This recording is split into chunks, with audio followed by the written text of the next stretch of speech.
خصوصاً على أفضلهم وخاتم النبيين محمد الأمين وعلى آله وصحبه أجمعين. أما بعد فأعوذ بالله من الشيطان الرجيم. بسم الله الرحمن الرحيم. لا أقسم بيوم القيامة ولا أقسم بالنفس اللوامة أيحسب الإنسان أن لن نجمع عظامه بلى قادرين على أن نسوي بنانه إلى قوله تعالى أليس ذلك بقادر على أن يحيي الموتى صدق الله العظيم. رب اشرح لي صدري ويسر لي امري واحلل عقدة من لساني يفقهوا قولي. اللهم ربنا الهمنا رشدنا واعذنا من شرور انفسنا. اللهم ارنا الحق حقا وارزقنا اتباعه وارنا الباطل باطلا وارزقنا اجتنابه. اللهم ربنا نور قلوبنا بالایمان واشرح صدورنا للاسلام ووفقنا لما تحب وترضى آمین یا رب العالمین. آج آپ نے نوٹ کیا ہوگا کہ میں نے تلاوت بہت مختصر کی ہے سورہ قیامہ کی ابتدائی 4 آیات اور اس کے بعد صرف آخری آیت. آج ہماری ترتیب قدر مختلف رہے گی. تلاوت ہم اس درس سے متعلق جو تمہیدی امور ہیں ان کے بیان کے بعد کریں گے. کچھ حسن اتفاق ہے کہ اکثر دروس کے آغاز میں تمہیدی امور جو ہیں ان کی تعداد 4 بنتی ہے. آج بھی یہ 4 باتیں آپ توجہ کے ساتھ نوٹ فرما لیں. سب سے پہلی بات یہ ہے کہ اب تک ہمارے اس منتخب نصاب کے درس میں کامل صورت یا تو پہلے درس میں تھی سورۃ العصر، لیکن وہ قرآن مجید کی مختصر ترین صورتوں میں سے ہے. اور واقعہ یہ ہے کہ جسے مولانا فراہی رحمۃ اللہ علیہ نے جوامع الکلم من القرآن قرار دیا ہے، قرآن حکیم کی جامع ترین صورتیں، ان میں سے وہ ایک ہے. اور اعجاز قرآنی کا واقعہ یہ ہے کہ بہت نمایاں ثبوت ہے. اس کے بعد سے پھر ایک کامل سورت سورہ تغابن ہے جو ہم نے پڑھی. اب جو ہمارا درس ہے سورہ قیامہ کا وہ بھی کامل سورہ قیامہ پر یہ درس مشتمل ہے. یہ بہت ہی صحیح موقع ہے کہ قرآن حکیم میں جو ابتدائی مکی صورتیں ہیں ان کا اسلوب، ان کا انداز، اور بعد میں جو صورتیں نازل ہوئی ہیں مکی دور کے بھی اواخر میں اور پھر مدنی دور میں، ان کا جو مخصوص اسلوب ہے، ان کا جو انداز ہے، ان دونوں کے مابین جو فرق و تفاوت ہے وہ انگریزی اصطلاح جو ہے سائملٹینیس کنٹراسٹ، یہ فوری تقابل جو ہے اس کا یہ بہترین موقع ہے کہ ہم نے سورہ تغابن پڑھی. یہ مدنی دور کے بھی نصف اواخر میں سے متعلق ہے، سن 5 ہجری کے بھی بعد کی صورتوں میں سے ہے. اب ہم سورہ قیامہ پڑھنے لگے ہیں. یہ بالکل ابتدائی زمانے کی مکی صورتوں میں سے ہے. تو ان کے مابین اگر تقابل کیا جائے تو بہت نمایاں مثال سامنے آ جاتی ہے فوری تقابل اور سائملٹینیس کنٹراسٹ کے اعتبار سے. وہ چند امور جو ہے وہ نوٹ کر لیجئے. جہاں تک حجم کا تعلق ہے سورہ قیامہ چھوٹی ہے، سورہ تغابن بڑی ہے. میرے مصحف میں نے گنتی کی ہے سورہ قیامہ کل 16 سطروں میں آ گئی ہے، جبکہ سورہ تغابن 28 سطروں میں آئی ہے. تقریباً 1 اور 2 کی نسبت ہے. سورہ قیامہ حجم کے اعتبار سے سورہ تغابن سے تقریباً نصف سے کچھ زائد ہے. اب اس کے برعکس نوٹ کیجئے، سورہ قیامہ کی آیات 40 ہیں، سورہ تغابن کی آیات کل 18 ہیں. اس سے کیا بات سامنے آئی کہ ابتدائی مکی صورتوں میں آیات چھوٹی چھوٹی ہیں، جبکہ بعد میں جو صورتیں نازل ہوئیں آیات طویل ہیں، ان کا حجم زیادہ ہے. مدنی صورتوں میں تو یہ پہلو بہت ہی نمایاں ہوتا ہے. ہم آیت البر پڑھ چکے ہیں، وہ ایک آیت ہے، کتنی طویل. آیت الکرسی ہے سورہ بقرہ میں، کتنی طویل. آیت الدین جو ہے سورہ بقرہ کے 39ویں رکوع میں، وہ غالباً قرآن حکیم کی طویل ترین آیت ہے. تو ایک تو یہ فرق و تفاوت نوٹ کر لیجیے. دوسرا فرق و تفاوت یہ ہے کہ ابتدائی جو یہ مکی صورتیں ہیں ان میں فلو بہت ریپڈ ہے، بہت تیز بہاؤ ہے، جبکہ مدنی صورتوں کے اندر جو آیات طویل آئی ہیں وہ بہت سلو، آرام سے، آہستہ روی کے ساتھ وہ مضمون چلتا ہے. ان دونوں کا اگر تقابل کیا جائے تو ایک بہترین مثال جو میں دیتا رہا ہوں کہ دریا ایک میدانی دریا ہے، پاٹ چوڑے ہو جاتے ہیں لیکن بڑا پرسکون بہاؤ ہوتا ہے پانی کا، وہ تیزی، جوش، خروش وہ نہیں ہوتا، گہرائی بھی اتنی نہیں ہوتی. لیکن آپ پہاڑوں میں جا کر جو ندی نالے دریا ہیں ان کو دیکھیے، پاٹ چھوٹا ہوگا، دریائے کنہار، دریائے سوات، یہ تو بہت سے لوگوں نے دیکھا ہوگا، گہرائی زیادہ ہوتی ہے، بہاؤ بہت تیز، جوش و خروش، جھاگ اٹھ رہے ہیں، جگہ جگہ پر بھنور بنے ہوئے ہیں.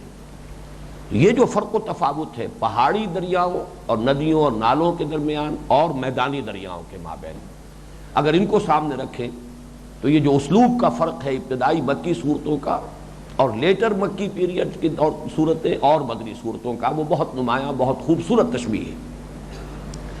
ایک اور نمایاں فرق یہ ہے کہ ابتدائی مکی صورتوں میں صوتی آہنگ بہت نمایاں ہے، جس کو میں نے بارہا کہا ڈیوائن میوزک. یہ ملکوتی غنا ہے، یہ موسیقی ہے، آسمانی موسیقی ہے، بہت نمایاں. جبکہ بعد میں جا کر اگرچہ صوتی آہنگ ہوتا ہے لیکن وہ اتنا نمایاں نہیں ہوتا. اسی کا یوں سمجھیے کرولری ہے کہ ابتدائی مکی صورتوں میں اگرچہ لفظ عام تو معروف ہے قافیہ، قوافی، یہ لیکن شعر کی اصطلاح ہے، اس لیے اہل تفسیر فواصل کا لفظ استعمال کرتے ہیں. آیات کا اختتام جن الفاظ پر ہوتا ہے وہ ردیف اور قافیہ، یہ شاعری کی اصطلاحات ہیں. قرآن مجید شاعری نہیں ہے، لہذا اصطلاحات سے بھی بچنا چاہیے. تو فواصل جو ہیں ان میں ابتدائی مکی صورتوں میں بہت نمایاں جو ہے اس کی رعایت ہے، بڑی پابندی ہے. وہ آج آپ کو سورہ قیامہ جب ہم پڑھیں گے اس انداز سے تو آپ کے سامنے آ جائے گی. جبکہ جو مدنی صورتیں ہیں ان کی آیات میں اور جو لیٹر مکی پیریڈ ہے اس کی صورتوں کے آیات میں اگرچہ فواصل کی مناسبت ہوتی ہے لیکن اتنی نمایاں نہیں. یہ چند امور ہیں کہ جو ابتدائی مکی صورتوں اور مکی دور کے بھی آخری زمانے میں نازل ہونے والی صورتوں اور مدنی صورتوں کے اسلوب کے مابین یہ چند نکات ہیں، ان کو سامنے رکھیں گے تو ایک بڑی مناسبت پیدا ہوگی مزاج کی قرآن حکیم کے اسلوب کے ساتھ. دوسری تمہیدی بات یہ کہ قرآن مجید کا اسلوب کیا ہے، اگرچہ جو میں نے ابتدائی تعارفی جو تقاریر کی تھی ان میں یہ مضمون آ چکا ہے، لیکن اس وقت میں چاہتا ہوں کہ اس کی بھی ایک نمایاں مثال چونکہ سامنے آ رہی ہے، لہذا اس کو ذہن میں تازہ کر لیجیے. جس وقت قرآن نازل ہوا ہے اہل عرب صرف دو اسالیب کلام سے واقف تھے. ایک شعر، قصیدہ، اشعار، اس کو خوب جانتے تھے. شعراء کی بڑی عزت تھی، بڑا اونچا مقام انہیں معاشرے میں حاصل تھا. ہر قبیلے کا کوئی شاعر ہوتا تھا اپنے قبیلے کے مناقب کو بیان کرنے کے لیے، اپنے فضائل کو بیان کرنے کے لیے. اور دوسرا خطبہ، خطیب. تو یہ دو ہی اسلوب معروف تھے. کوئی کتاب، تصنیف، مقالہ، مضامین، یہ تو وہاں ان کا سرے سے کوئی ذکر ہی نہیں. تصنیف و تالیف، مقالہ نگاری، مضمون نگاری. اب یہ جو دو اسلوب ہیں یعنی شعر، شاعری اور خطبہ، اس میں سے ایک نوٹ کر لیجئے، قرآن شعر نہیں ہے، شاعری نہیں ہے. اس کو تو بہت وہیمنٹلی اور بہت ہی ایمفیٹیکلی قرآن مجید بار بار کہتا ہے، ما علمناہ الشعر وما ينبغی لہ. ہم نے اپنے اس نبی کو صلی اللہ علیہ وسلم شعر سکھایا ہی نہیں، شعر ان کے شایان شان ہی نہیں. وما ہوا بقول شاعر قلیلا ما تؤمنون، یہ کسی شاعر کا قول نہیں ہے لیکن تم کم ہی بات مانتے ہو. تو شاعری تو یہ نہیں ہے، تو پھر کیا ہے؟ صرف خطبہ ہے. اس کا جو عام اسلوب ہے وہ خطبات کا ہے. اس کے کیا پھر نتائج ہیں وہ میں بعد میں بیان کروں گا، لیکن یہ نوٹ کر لیجئے کہ قرآن کا اسلوب خطبات کا ہے. قرآن نہ تو ہمارے معروف جو تصورات ہیں ان کے مطابق کوئی کتاب ہے اس معنی میں کہ اس کے چیپٹرز ہوں، ایک چیپٹر میں ایک بات مکمل ہو گئی، اگلے میں اگلی بات آئے گی، اب دہرایا نہیں جائے گا پچھلے چیپٹر کے مضمون کو، بلکہ یہ کہ رفتہ رفتہ ایک ایک چیپٹر میں ایک ایک بات آگے بڑھے گی. قرآن اس معنی میں کتاب نہیں، جس کو ہم کہتے ہیں کلیکشن آف ایسیز، مجموعہ مضامین، مقالات، وہ بھی نہیں ہے قرآن.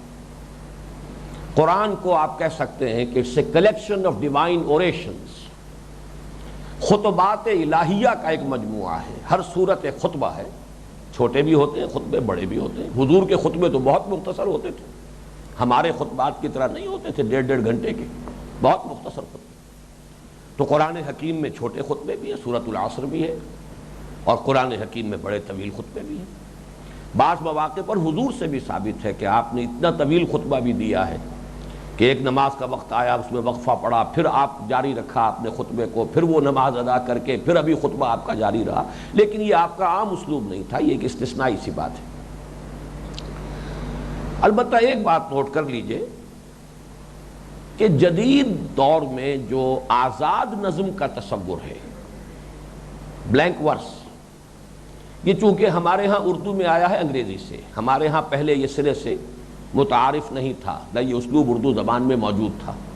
آزاد نظم، اس کی کچھ نہ کچھ مشابہت قرآن مجید کے ساتھ ہے. میں یہ نہیں کہہ رہا کہ قرآن مجید کی مشابہت اس کے ساتھ ہے، بلکہ یہ کہہ رہا ہوں کہ اس اسلوب کی کچھ مشابہت قرآن کے ساتھ ہے. اس لیے کہ اس میں ردم ہوتا ہے، اوزان نہیں ہوتے، وزن نہیں ہوتے، قافیے نہیں ہوتے، ایک ردم ہوتا ہے، اور وہ ردم جو ہے قرآن مجید میں موجود ہے.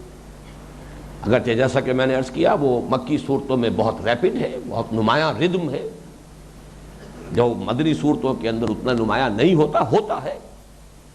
اس اعتبار سے جنہیں ذرا سی بھی مناسبت ہوتی ہے موسیقی سے، وہ جان لیتے ہیں کہ یہاں پڑھنے والے نے غلطی کی ہے، اس لیے کہ ردم ٹوٹ گیا ہے.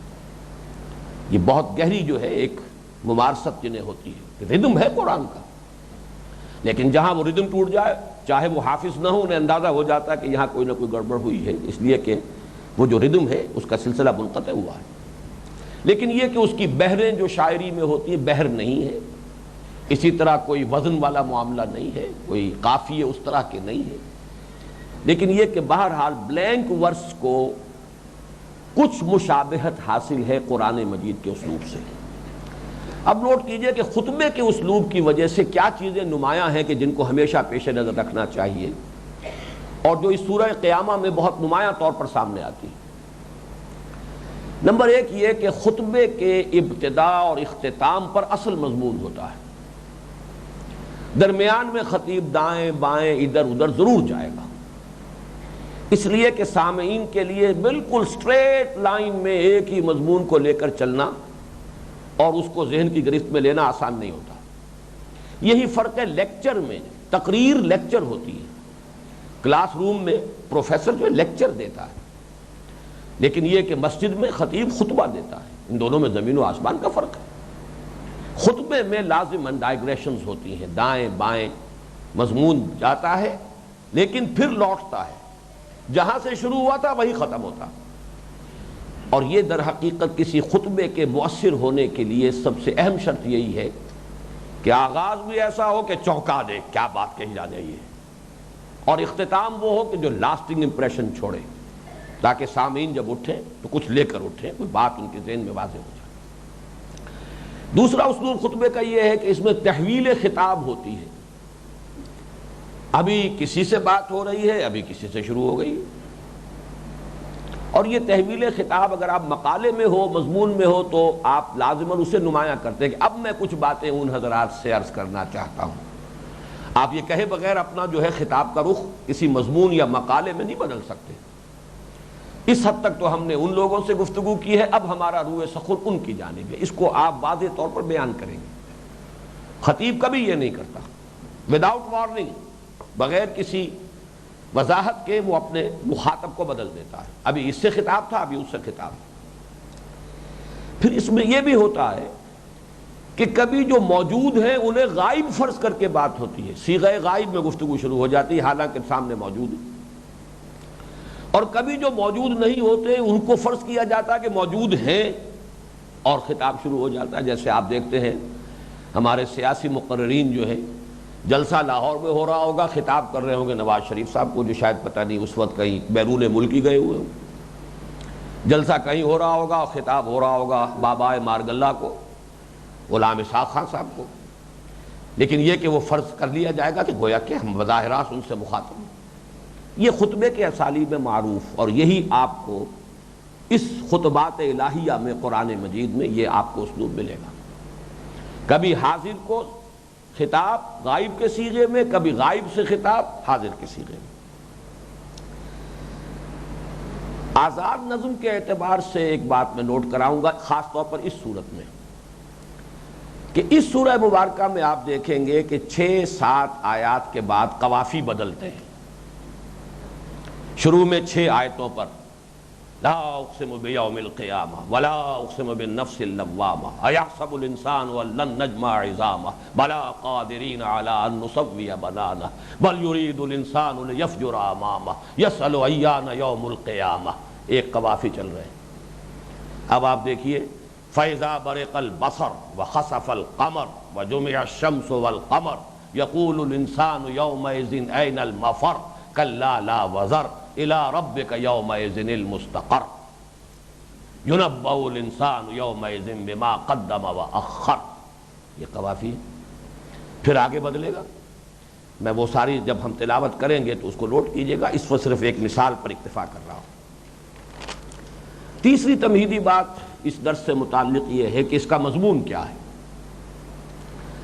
اس بات وقوع قیامت اور لزوم آخرت، آخرت کا ہونا لازم ہے، قیامت کا ہونا قطعی ہے، حتمی ہے، یقینی۔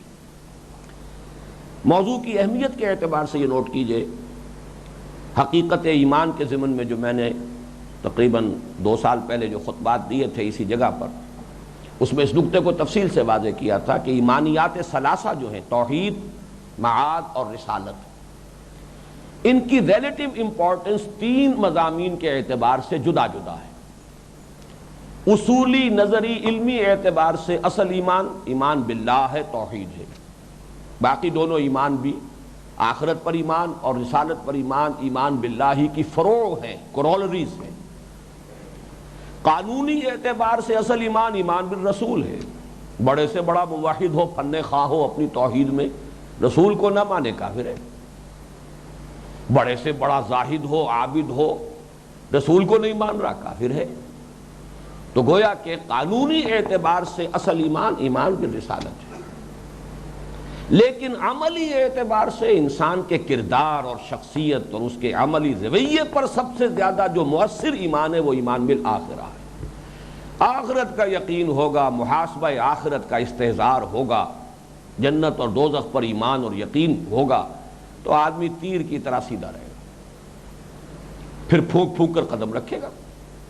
اور اگر کسی وجہ سے یہ مزمحل ہو جائے، کسی زیرو سے ضرب کھا جائے، آخرت ہے تو صحیح لیکن ہمیں بچانے والے موجود ہیں، چھٹی ہوئی، اب زیرو سے بڑی رقم ضرب کھا جائے زیرو ہو جاتی ہے، جب بچانے والے موجود ہیں تو پھر آخرت کا ماننا نہ ماننا برابر ہے، غیر مؤثر۔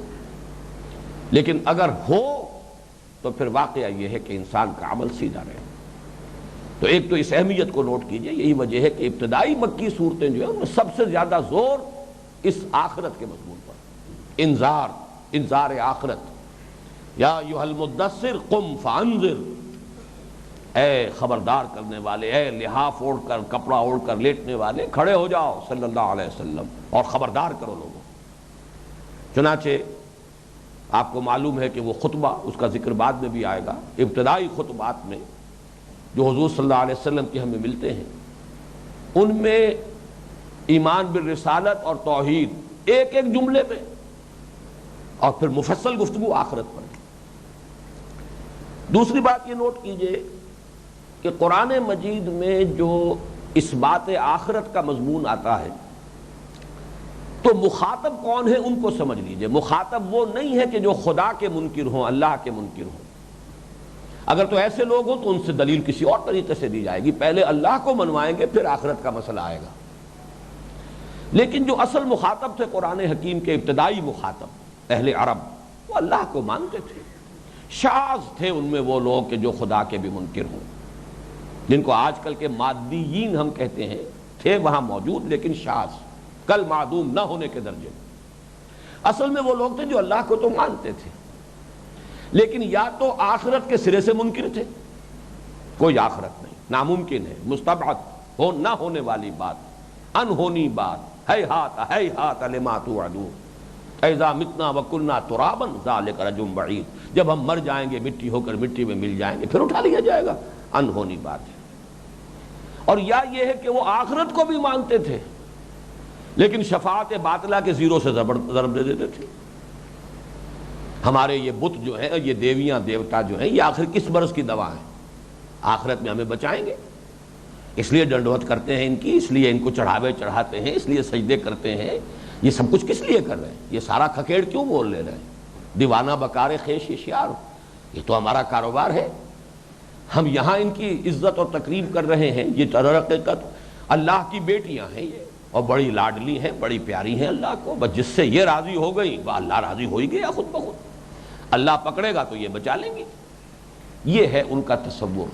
تو ذہن میں رکھیے کہ یہاں پر وہ مشرکین سے بھی گفتگو نہیں ہے، بلکہ یہاں گفتگو ان سے جو اللہ کو تو مانتے تھے لیکن آخرت کو مستبعد سمجھتے تھے، ناممکن ہے. تو جب تک کہ آپ معین نہ کر لیں کہ یہاں اصل مخاطب ہے کون، اس وقت تک جو ہے مضمون سمجھ میں نہیں آتا. لیکن اس اعتبار سے یہ قرآن حکیم کی جامع ترین صورت ہے ان لوگوں سے گفتگو میں کہ جو اللہ کو تو مانتے ہو لیکن آخرت کو ناممکن سمجھتے ہو، انہونی شے سمجھتے ہو، مستبعد جانتے ہو. ان سے خطاب میں یہ بہت ہی جامع بلکہ جامع ترین صورت میں اسے قرار دے رہا ہوں. ایک بات اور بھی نوٹ کر لیجئے کہ قرآن حکیم میں شاذ ہی صورتیں ایسی ہیں کہ جن کے ناموں کی مناسبت ان کے مضمون سے ہے، شاذ، لیکن یہ ان میں نمایاں ترین ہے. سورہ قیامہ ہی کا ذکر ہے اس میں شروع سے لے کے آخر تک. کچھ مضامین آئے ضمنی طور پر آئے ہیں، ابتدا سے انتہا تک ساری بات قیامت کے بارے میں. اس کی ایک مثال جو ہے مدنی صورتوں میں سے سورہ جمعہ ہے. وہ تو جب آئے گا ہمارے منتخب نصاب میں، چونکہ وہ صورت شامل ہے، تو جب اس مقام پر ہم پہنچیں گے تب میں بیان کروں گا. یہی وجہ ہے کہ اس سورہ مبارکہ میں جو دلیل دی گئی ہے قیامت پر وہ صرف اللہ کی قدرت کے حوالے سے دی گئی ہے، اس لیے کہ وہ ناممکن سمجھتے تھے. تو ان کے لیے جو دلیل تھی وہ یہی تھی کہ تم سوچو اللہ کو مانتے ہو تو علی کل شیء قدیر اللہ کو مانتے ہو، یا عاجز اور بیچارے اللہ کو مانتے ہو جس کا کوئی اختیار ہی نہیں، جس میں کوئی طاقت ہی نہیں. یہی ہے سارا اس میں استدلال. اسلوب بدلتا ہے، ایک پھول کا مضمون ہو تو 100 رنگ سے باندھو، لیکن یہ ہے کہ وہ دوسرا استدلال جو ہے اصولی استدلال جو کہ آخرت کو لازم قرار دے عقلاً اور منطقی اعتبار سے. دیکھیں دو چیزیں ہو گئیں. ایک تو یہ کہ ایک شخص سمجھتا ہے آخرت انہونی شے ہے، نہیں ہو سکتی، بعد سے بعد الموت کیسے ہوگا، اس کا جواب کسی اور انداز میں دیا جائے گا. ایک دلیل دینی ہے کہ آخرت ضروری ہے، عقل اور منطق کا تقاضا ہے. فطرت انسانی کے اندر جو چیزیں مضمر ہیں ان کا تقاضا ہے کہ آخرت ہو، ورنہ اس کائنات کی اور اس زندگی جو ہے انسانی زندگی، اس کی کوئی توجیہ نہیں ہوتی. انیویٹیبل ہے آخرت کو ماننا. یہ دوسرا استدلال ہے، وہ بھی اس صورت میں ہے لیکن وہ بطرز خفی ہے. جلی انداز وہی ہے کہ اللہ کی قدرت کے حوالے سے بات ہو رہی ہے. اور چونکہ میں عرض کر چکا ہوں کہ یہ خطبے کی نمایاں مثال ہے، لہذا دلیل کا انداز بھی خطابی ہے، منطقی نہیں ہے. خطابی اذعانی، اس پر گفتگو میں پہلے کر چکا ہوں کہ کیا فرق ہے خطابی انداز میں. خطابی انداز میں متکلم کا یقین یہ اصل دلیل ہوتی، اور منطقی استدلال میں کوئی نہ کوئی آپ کو منطق سے کوئی استشہاد کرنا پڑے گا، کوئی دلیلیں لانی پڑیں گی. تو یہاں پر وہ منطقی اور جو استدلالی انداز ہے وہ کم ہے، خفی ہے۔ خطابی دلیل جو ہے وہ ہے کہ جو دی گئی ہے۔ اب ان تمہیدی امور کے بعد اب چوتھی بات یہ کہ اب میں کوشش کروں گا کہ اس سورہ مبارکہ کی تلاوت بھی میں کروں تو خطبے کے انداز میں۔ اگرچہ میرا یہ انداز ہے، میں نمازوں میں بھی قرآن اسی طرح سے پڑھتا ہوں، لیکن شاید اس وقت جب میں ایک شعوری کوشش کروں تو شاید اس کا حق ادا نہ کر سکوں، لیکن یہ کہ کوشش کروں گا کہ اس سے آپ کو اندازہ ہو، اور اس کے لیے نوٹ کیجئے۔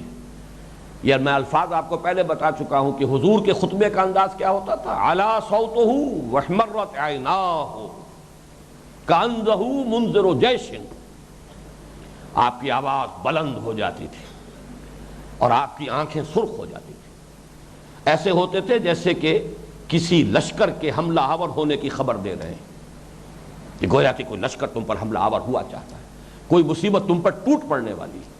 تو جس طرح اس طرح کی کیفیت ہوتی ہے کسی نذیر عریان کی، اس انداز میں حضور کا خطبہ ہوتا تھا۔ اس میں دو جگہ پر آپ دیکھیں گے پوری 40 آیات میں سے صرف 2 آیات ہیں کہ جن میں فواصل کا لحاظ نہیں ہے، ذرا ہٹ کر ہے۔ ان میں سے ایک جگہ کو تو ہم پڑھتے ہیں اس طور سے کہ 2 آیتوں کو جوڑ دیتے ہیں، تو نمایاں نہیں ہوتا کہ یہاں وہ فواصل کی رعایت نہیں، ایک جگہ پر رکنا چاہیے، لیکن جیسا کہ میں نے عرض کیا یہ نظم ہے ہی نہیں کہ اس میں کہ ہر جگہ پر ان قوانین کی پابندی ضروری ہو۔ پھر میں اس کا ترجمہ بھی کروں گا، وہ اس رواں انداز میں کروں گا کہ جس سے اس کا خطبہ ہونا نمایاں ہو جائے، جو اس کا اصل اسلوب ہے، اس کا انداز ہے، وہ سامنے آ جائے۔ صرف 2 چیزیں پیش نظر رکھوں گا کہ جو اس میں جو محذوف ہیں مضامین، اس کی وضاحت میں بعد میں کروں گا، ترجمے کے دوران نہیں کروں گا۔ محذوفات اور مقدرات اور مضمرات جو اس کے اندر چھپے ہوئے ہیں، جو گویا کہ انڈرسٹوڈ ہیں، ان کو بھی میں بیان کروں گا۔ آپ یہ نہ سمجھیں کہ یہ الفاظ تو قرآن کے اندر موجود نہیں ہے، یہ اپنی طرف سے اضافہ کر رہا ہے، یہ اس کے لیے دلیل میں بعد میں دوں گا، لیکن یہ تلاوت میں کروں گا خطبے کے انداز میں، اور رواں ترجمہ بیان کروں گا تاکہ وہی اسلوب جو ہے برنگ آؤٹ کر سکوں زیادہ سے زیادہ، جتنی بھی اللہ توفیق دے۔ اور اس کے لیے ضروری ہوگا کہ تسلسل کو قائم رکھنے کے لیے جو محذوفات اور مقدرات ہیں اور مضمرات ہیں، انہیں کچھ کھول کر ترجمے میں بیان کر دیا جائے۔ اب آپ اس پر نگاہ اپنے، آج سکرین بھی اللہ کے فضل و کرم سے صحیح آ گئی ہے، اس پر اپنی توجہ کو منعطف کریں، اور میں اب تلاوت کا آغاز کر رہا ہوں۔ اعوذ باللہ من الشیطان الرجیم، بسم اللہ الرحمن الرحیم۔ لا اقسم بیوم القیامہ ولا اقسم بالنفس اللوامہ ایحسب الانسان ان لن نجمع عظامہ بلا قادرین علی ان نسوی بنانہ بل یرید الانسان لیفجر امامہ یسأل ایان یوم القیامہ فاذا برق البصر وخسف القمر وجمع الشمس والقمر يقول الإنسان يومئذ أين المفر كلا لا وزر إلى ربك يومئذ المستقر ينبأ الإنسان يومئذ بما قدم وأخر بل الإنسان على نفسه بصيرة ولو ألقى معاذيره لا تحرك به لسانك لتعجل به إن علينا جمعه وقرآنه فإذا قرأناه فاتبع قرآنه ثم إن علينا بيانه كلا بل تحبون العاجلة وتذرون الآخرة وجوه يومئذ ناظرة إلى ربها ناظرة ووجوه يومئذ باسرة تظن أن يفعل بها فاقرة كلا إذا بلغت التراقي وقيل من راق وظن أنه الفراق والتفت الساق بالساق إلى ربك يومئذ المساق فلا صدق ولا صلى ولكن كذب وتولى ثم ذهب إلى أهله يتمطى أولى لك فأولى ثم أولى لك فأولى أيحسب الإنسان أن يترك سدى ألم يكن نطفة من مني يمنى ثم كان علقة فخلق فسوى فجعل منه الزوجين الذكر والأنثى أليس ذلك بقادر على أن يحيي الموتى بلى إن الله على كل شيء قدير صدق اللہ العظیم۔ اب ترجمہ اس کا کیجئے۔ میں نے عرض کیا ہے کہ اس میں مضمرات، مقدرات، محذوفات کو میں کھولوں گا، اور جہاں جہاں ترجمے میں دو امکانات ہیں انہیں میں ریپیٹ کروں گا۔ لا اقسم بیوم القیامہ، نہیں قسم کھاتا ہوں میں قیامت کے دن کی، یا خود گواہ ہے قیامت کا دن۔ ولا اقسم بالنفس اللوامہ، اور نہیں قسم کھاتا ہوں میں نفس ملامت گر کی، یا گواہ ہے خود انسان کا ضمیر کہ قیامت لازماً واقع ہو کر رہے گی اور جزا و سزا لازماً ہو کر رہے گی۔ اَيَحْسَبُ الْإِنسَانُ أَن لَّن نَّجْمَعَ عِظَامَهُ، کیا یہ انسان سمجھتا ہے کہ ہم اس کی ہڈیوں کو جمع نہ کر سکیں گے؟ بلا، کیوں نہیں، قادرین، ہم پوری طرح قادر ہیں، عَلَىٰ أَن نُّسَوِّيَ بَنَانَهُ، کہ اس کی تمام ایک ایک پور کو درست کر دیں۔ بل یرید الانسان لیفجر امامہ، اصل سبب یہ نہیں ہے انکار قیامت کا، بلکہ یہ ہے کہ انسان چاہتا ہے کہ فسق و فجور کی زندگی جاری رکھے۔ انسان چاہتا ہے کہ اپنے ضمیر کے سامنے ڈھٹائی کے ساتھ فسق و فجور کا کام کرتا رہے۔ یسأل ایان یوم القیامہ، پوچھتا ہے کب ہوگا یہ قیامت کا دن۔ فَإِذَا بَرِقَ الْبَصَرُ، تو جب یہ نگاہیں چندھیا جائیں گی، وَخَسَفَ الْقَمَرُ، اور چاند بے نور ہو جائے گا یا چاند سورج میں دھس جائے گا، وَجُمِعَ الشَّمْسُ وَالْقَمَرُ، اور سورج اور چاند جمع کر دیے جائیں گے، یکجا کر دیے جائیں گے۔ يَقُولُ الْإِنسَانُ يَوْمَئِذٍ أَيْنَ الْمَفَرُّ، تو اس دن یہی انسان کہے گا کہ ہے کہیں بھاگ جانے کی جگہ، کہاں ہے سر چھپانے کی جگہ؟ کلا لا وزر، صاف کہہ دیا جائے گا، حقیقت منکشف ہو جائے گی کہ کوئی جائے پناہ نہیں ہے۔ الی ربک یومئذ المستقر، اس دن تو کشاں کشاں لا محالہ تیرے رب ہی کے حضور میں جا کھڑے ہونا ہے۔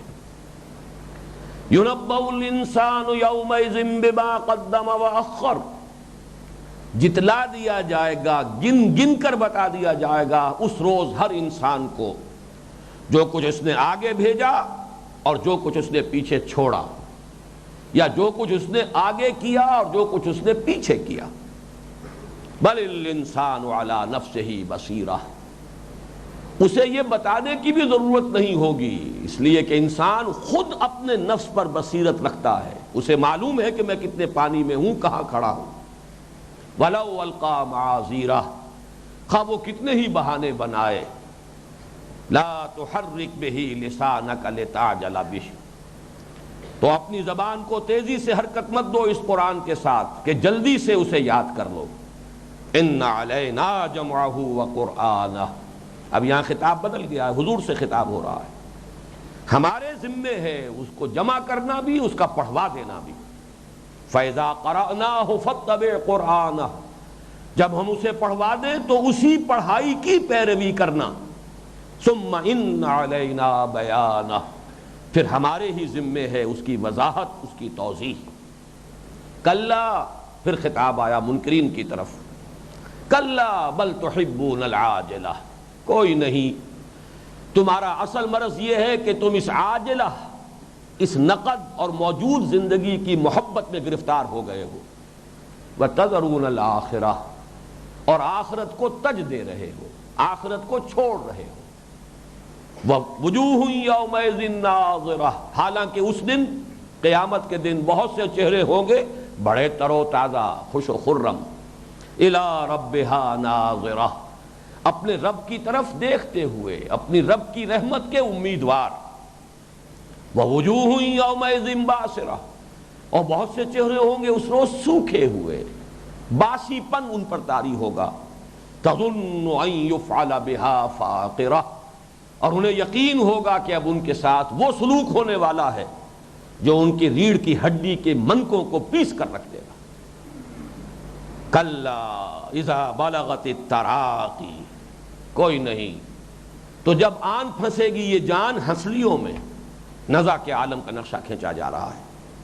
وقیل من راق، اور کہا جائے گا کہ ہے کوئی جھاڑ پھونک کرنے والا. وظن انہ الفراق، اور خود اسے یقین ہو جائے گا کہ اس دنیا سے روانگی کا، جدائی کا وقت آ گیا ہے. والتفت الساق بالساق، اور نزع کی شدت میں پنڈلی پنڈلی سے لپٹی ہوئی ہوگی. الی ربک یومئذ المساق، اس روز تو تیرے رب ہی کی طرف دھکیلے جانا ہے، دھکے دے دے کر فرشتے تمہیں پہنچائیں گے اپنے رب کے حضور. فلا صدق ولا صلی، ان تمام حقائق کے باوجود اس بدبخت نے نہ تصدیق کی نہ نماز پڑھی. یہ بدبخت نہ ایمان لایا نہ اس نے نماز پڑھی. ولیکن کذب وتولی، بلکہ جھٹلایا اور پیٹھ موڑ لی.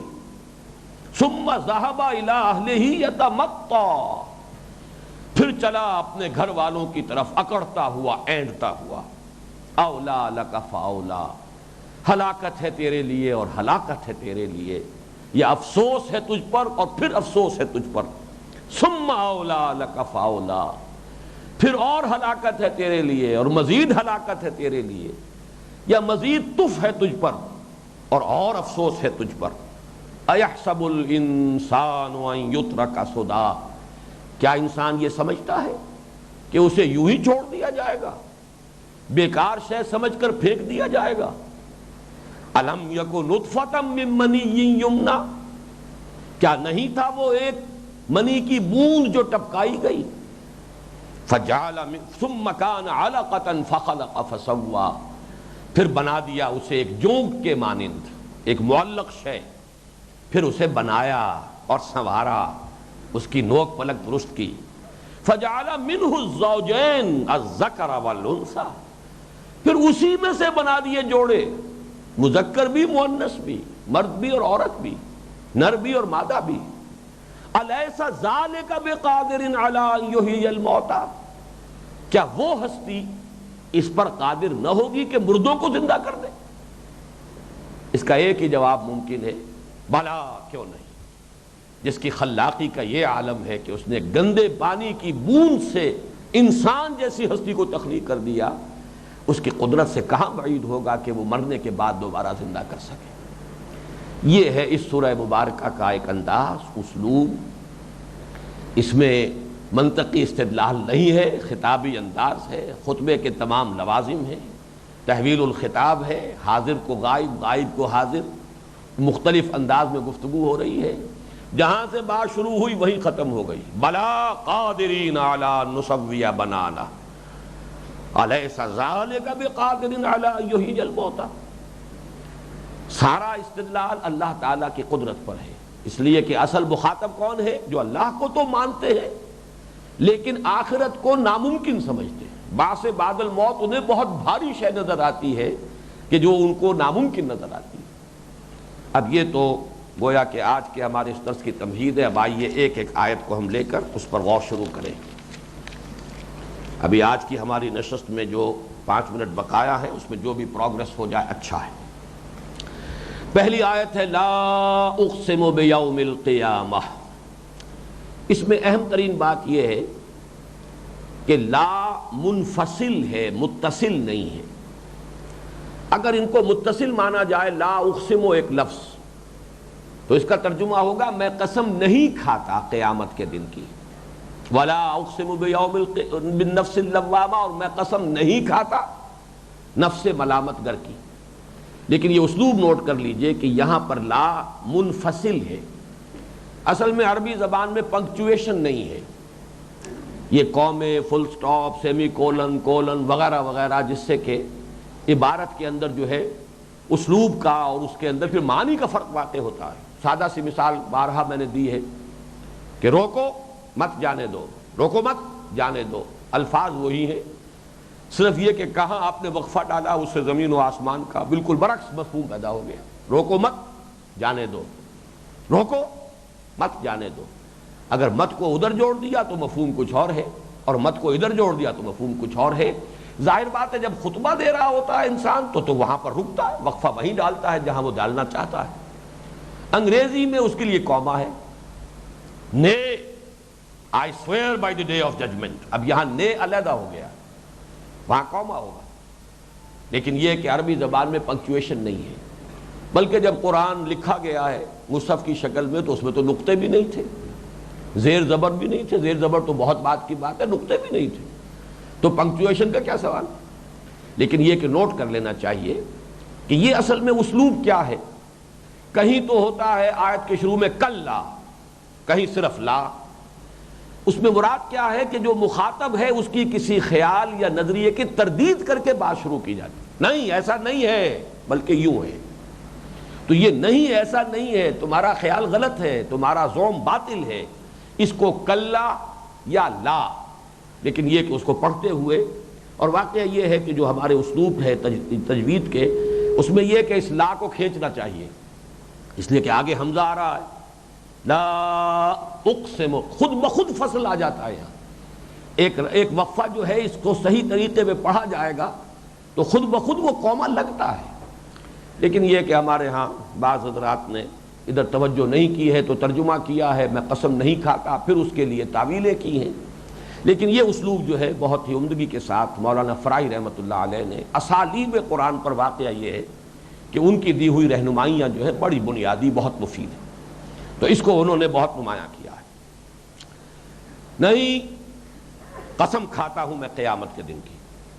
اب اس میں ایک بات یہ نوٹ کیجئے کہ دلیل کون سی ہے، یہ دلیل خطابی ہے، یعنی متکلم کا یقین اصل دلیل ہے، جس کی میں وضاحت کر چکا ہوں سورہ تغابن میں۔ زعم الذین کفروا ان لن یبعثوا قل بلا وربی لتبعثن ثم لتنبؤن بما عملتم۔ دھوکہ لگ گیا ہے ان کافروں کو کہ انہیں اٹھایا نہیں جا سکے گا۔ کہہ دیجئے اے نبی کیوں نہیں، یقیناً اور مجھے اپنے رب کی قسم ہے تم لازماً اٹھائے جاؤ گے۔ اب ایک شخص کہہ سکتا ہے دلیل کیا ہوئی اس میں، آپ نے کہا ایسا ہوگا، لیکن یہ کہ ہوگا دلیل مانگ رہے ہیں ہم تو نوٹ کیجئے اس کو کہتے ہیں دلیل خطابی، دلیل اذعانی۔ اس میں اصل دلیل کیا، متکلم کی شخصیت ہے کون، اس کی شخصیت کا وزن ہے، جس نے کبھی جھوٹ نہیں بولا، جس کو دشمنوں نے بھی الصادق الامین مانا ہے۔ جب وہ کہہ رہا ہے تو یقیناً اس میں دلیل ہے، وہ دلیل اس کی اپنی شخصیت کی دلیل ہے۔ اسی طریقے سے وہ خطبہ جو ہے میں وہ جلدی سے آپ کو سنا دیتا ہوں۔ یہ اصل میں نہج البلاغہ میں یہ خطبہ ملا ہے مجھے، اور حدیث کی کتابوں میں نہیں ملا، لیکن میں سمجھتا ہوں کہ صحیح ہے بالکل۔ نہج البلاغہ کے شروع میں خطبات نبوی ہیں، پھر حضرت علی کے خطبات اور ان کے خطوط وغیرہ ہیں۔ تو حضور نے خطبہ دیا، ان الرائد لا یکذب اہلہ، دیکھو لوگو کسی قافلے کا راستہ دکھانے والا کبھی اپنے قافلے والوں کو دھوکہ نہیں دیا کرتا۔ واللہ لو کذبت الناس جميعا ما کذبتکم ولو غررت الناس جميعا ما غررتکم، خدا کی قسم اگر میں تمام انسانوں سے جھوٹ بول سکتا تب بھی تم سے کبھی جھوٹ نہ بولتا، اور تمام انسانوں کو دھوکہ دے سکتا تب بھی تمہیں کبھی دھوکہ نہ دیتا۔ واللہ الذی لا الہ الا ہو، اس اللہ کی قسم ہے جس کے سوا کوئی معبود نہیں۔ انی لرسول اللہ الیکم خاصۃ والی الناس کافۃ، میں یقیناً اللہ کا رسول ہوں تمہاری طرف بالخصوص اور پوری نوع انسانی کی طرف بالعموم۔ اب یہ تو دو جملوں میں توحید اور آخرت آ گئے، توحید اور رسالت۔ اب آیا واللہ لتموتن کما تنامون، خدا کی قسم تم لازماً مر جاؤ گے سب کے سب جیسے کہ روزانہ رات کو سو جاتے ہو۔ ثم لتبعثن کما تستيقظون، پھر لازماً تمہیں اٹھا لیا جائے گا جیسے روزانہ صبح کو بیدار ہو جاتے ہو۔ ثم لتحسبن بما تعملون، پھر لازماً تم سے حساب لیا جائے گا اس کا جو کچھ کہ تم کر رہے ہو۔ ثم لتجزون بالاحسان احسانا وبالسوء سوءا، پھر لازماً بدلہ مل کر رہے گا، بھلائی کا بھلا برائی کا برا۔ وانھا لجنۃ ابدا او لنار ابدا، اور وہ یا تو جنت ہے ہمیشہ ہمیش کے لیے یا آگ ہے ہمیشہ ہمیش کے لیے۔ صدق رسول اللہ صلی اللہ علیہ وسلم۔